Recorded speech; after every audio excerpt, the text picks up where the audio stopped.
Question. You and Dana White, your personalities are extremely different in the way you do business.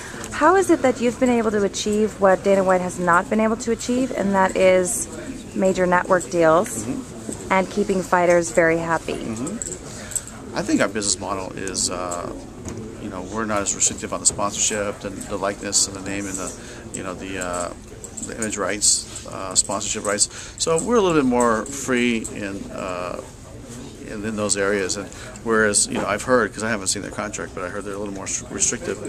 So I think that the fighter appreciates that, and like I said, I introduced Kelly Cole here earlier. I feel very lucky to have that relationship. I mean, think about this.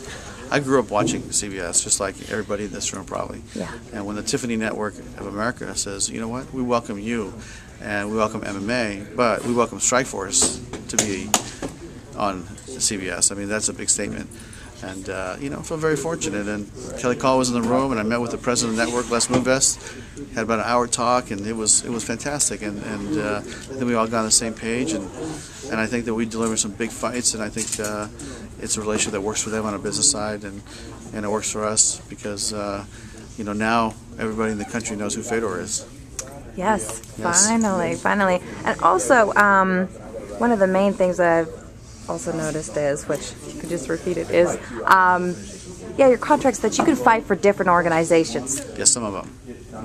Well, here's the thing is that, for instance, a guy like Nick Diaz, if Nick Diaz got a call from Japan and said, we want you to fight Sakurai in Japan, well, why not? If he's not going to fight for us and he's not busy, why wouldn't we let him go over there and do it? Go and make your money, go and get your sponsorships and fight on Japanese TV, and go stay fresh and stay tuned and do it. I mean, I have no problem with that. And if you look at what we're trying to accomplish with Dreams, to me it goes back to the nature of sport is to compete.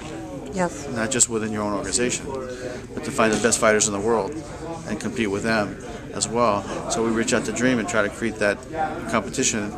And they have amazing fighters over there, and I think our roster is pretty good, and it's getting better. So I feel very good about it.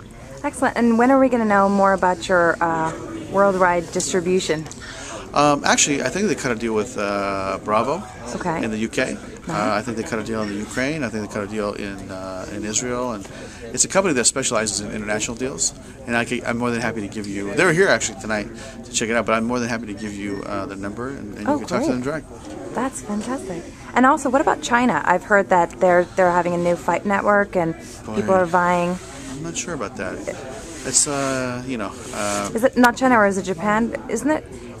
I don't know. I had a side note. I met with Lionsgate, and they said that they have were a thing called Tiger Skate. Okay. Yeah, Tiger Skate is all throughout Southeast Asia, and China and Korea, Japan. Okay. And they're trying to launch. I think they're going to launch second quarter next year. But I know they are having dialogue with him as well. Okay, so basically they're looking for programming and... Yeah, they're looking for martial arts program to have like a fight network. And, right. I mean, if you look at the quality of the stuff that we have, not only the fight quality, but the production quality, yeah, it's sick. Unbelievable. Yeah.